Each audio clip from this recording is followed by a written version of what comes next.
What's up everyone, Namco here from Fantasy Smack Talk, doing a Fantasy Football University video. And what that is, this is promoting our app, Fantasy Football University by Fantasy Smack Talk. Basically what this is an online book, start to finish, what you need to do to win your league, prepare for draft. If you're a commissioner, I mean, there's a whole slew of different things in there. It's fantastic. Go ahead, click on the card or in the link in the description below. And also a special thank you to Fantasy Jocks because they're sponsoring all of these videos. So this one's a small snippet that comes out of that app, and this is preparing for your draft based on various different scorings. So first of all, if you don't know, you definitely need the app. There's a million different ways that your league can do scoring. So what I want to talk about is four of the biggest ones that we typically see and then we get questions on fantasysmacktalk.com about, who should I move up based on this? What should I be looking at? So the first one I'm going to talk about is PPR leagues. And if you know what that is, again, this is why you need the app, point per reception leagues. So every time one of your receivers or running backs or tight ends or anybody gets a catch, they'll get a point. Typically it's a full point, sometimes it's half, sometimes 0.75, whatever that may be. So what do you need to do when preparing for those drafts? You're gonna do what I love to do the most, and that is look at targets from the year before. I love to look at people and move them on my draft boards and PPR leagues that are getting a significant amount of targets. You're not going to catch the ball if the quarterback isn't throwing you the ball.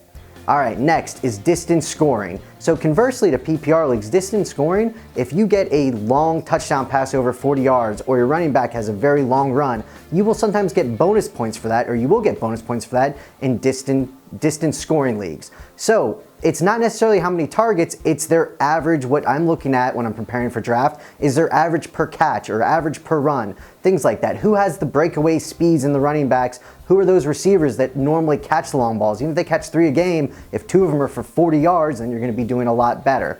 Next, 0.4 return yards. So this is a very interesting one that some people, first of all, check the settings on this. Sometimes commissioners make a terrible mistake and make the point for returns like similar to what it is for a running back to get 10 yards, a receiver to get 10 yards in a reception. So make sure, see how much it's weighted. That's very key, number one. Then next, go to the depth charts and see who is a returner. Sometimes you'll get a wide receiver 3 on a team that also does the returning. And if the scoring is lopsided and heavily weighted on return yards, they could be a top 10, 15 type wide receiver. So definitely be checking that out. And a really sneaky tip in defensive player leagues. So if you have individual defensive players that are sometimes the return guys, those are great in those type of leagues. You want a defensive player that's going to get the returns because you'll get the tackles and the interceptions and all of that, plus you'll get the return yards.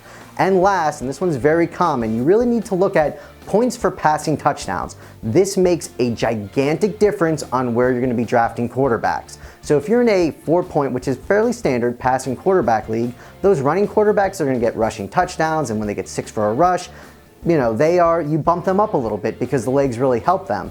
Conversely, if you're in a 6-point passing and a 6-point rushing, those quarterbacks that fall into the end zone a lot, that doesn't really matter as much because them passing it is the same as them running it in. So what I always like to look at in that is see, first of all, is it 4 or 6 or sometimes 10, which is kind of nuts. So based on that, then you look at the weapons that they have around them and how many touchdowns they're going to get. So that's it for this